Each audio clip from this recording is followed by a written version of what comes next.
Hello, everyone. Thank you very much for watching today. Today is Wednesday, the 30th of March. Almost done with March. So today, I wanted to talk to you about what are you setting new standards for yourself? Are you setting new standards and elevating your quality, your service, your business? So, my definition of a standard, and it's basically what you read right out of the dictionary.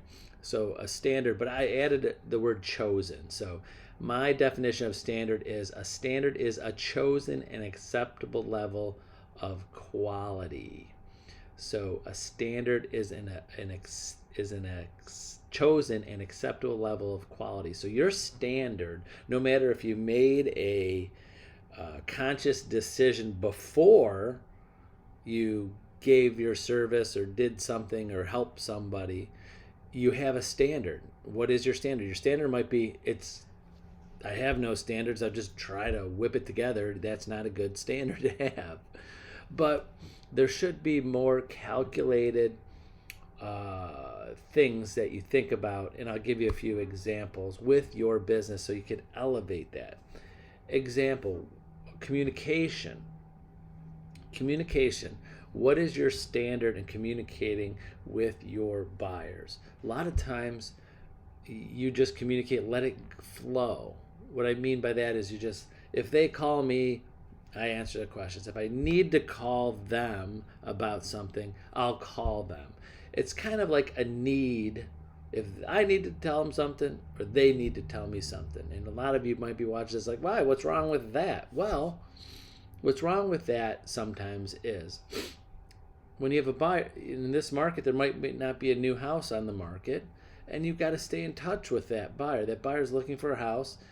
You have to have a standard. Like, I'm going to check in with them every few days, every day, every other day, every few days. Even if I don't have something to say, just to say, hey, do you need anything? Going to a restaurant analogy. You hate that. I use that a lot. But I just love that restaurant analogy because it's service, it's quality, there's a standard. So, restaurant. It's imagine your server, you're at a restaurant, never coming up to the table and asking if you need anything. And they just stand in the back waiting for you to wave them over. No, they go, how is everything going? And sometimes you go to a restaurant, you don't need much, but you said, wow, the service there was great. Why? Maybe because they kept on coming by the table going, do you need anything?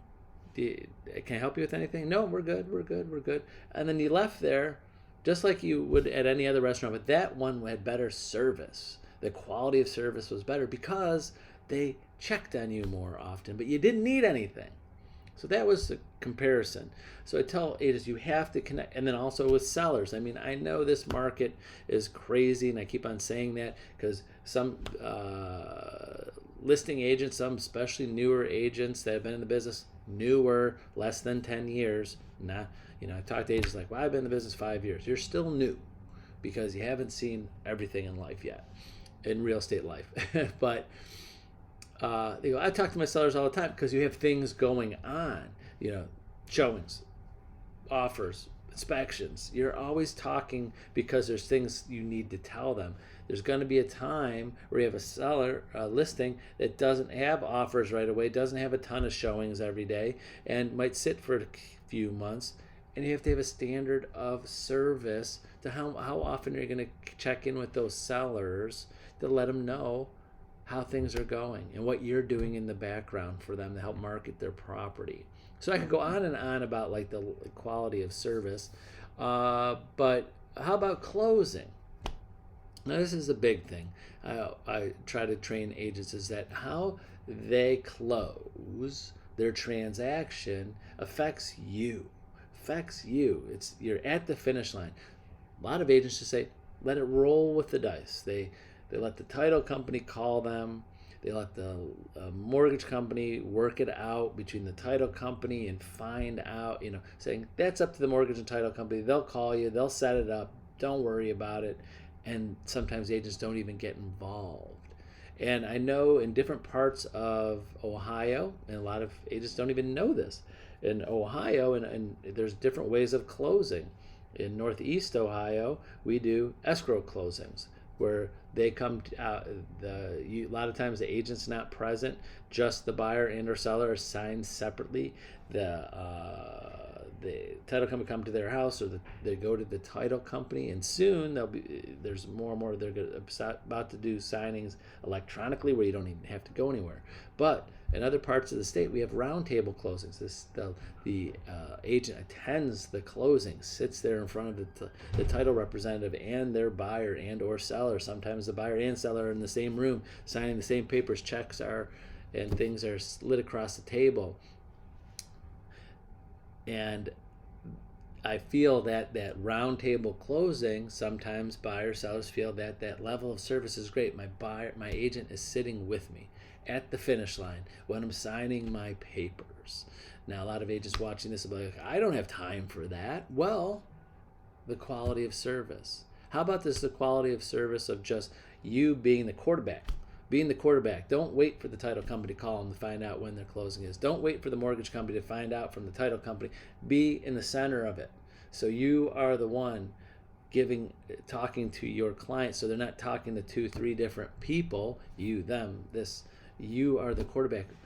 You're their concierge of closing.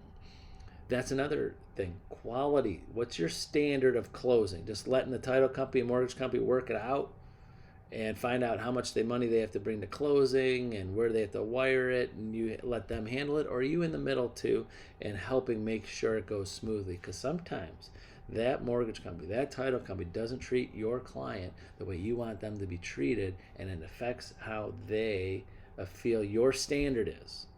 Your standard, especially buyer's agents. If you don't know the title company, you don't know who they are, never dealt with them before, why would you roll the dice to hope that they treat your client well for the closing? Be involved.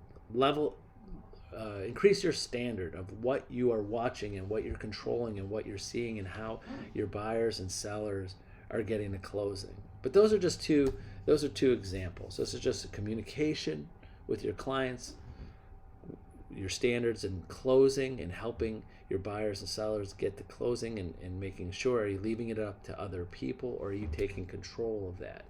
So today again is just, where's your standard? Are you going to raise your standard to show your clients that you go above and beyond other agents, your competitors, with that? And again, there's so many other areas of this. Like example, after closing, when they get in their house, are you helping them? Example, Century 21 agents. We have a move concierge, easy move. It's right on 21 online. Agents can help set it up. We try to set it up where they have a whole concierge through Century 21 that helps our buyers set up and transfer their utilities and help them schedule, get information on movers. We have this service. I hope you've seen it. So I know some agents are using it. It's just another added service. So what are you doing? Last today is just, what are you doing to increase your standard? Elevate your standard to give your clients a better experience, because that's what it's all about, the experience. The buyers and sellers don't need you to sell their house. They could sell their house themselves. They could find a title company attorney to write up the contracts, give them the contracts. They could put a sign in the yard. A buyer could find a house without you. There's a million other realtors they could pick to buy that house without you. So what standard of service and things you're going to do to want them to do business with you and not by themselves or with another agent? And think about that and make sure you have a standard and a list of these things are the things I'm going to do for the clients instead of just winging it. I know a lot of agents have kind of a mental standard, like I'm going to do this, I'm going to do that, but you have it written down. Do you have it organized? Like, I'm going to make sure they get these calls. I'm going to make sure I do this. Or you have it scheduled as soon as I'm going off on a tangent here. As soon as an offer comes in, you have it on your schedule? Make sure I call up here. Make sure I follow up here. Make sure I do this. Make sure I do that. Do you have that, or you just let it flow? Okay, now that's it. So remember, use me as a resource. Call, text, email me anytime. I would be happy to help you write down what your elevated standard could be and should be. If you have time, I'll make the time. So have a great Wednesday, and we'll see you tomorrow on Thursday. Bye-bye.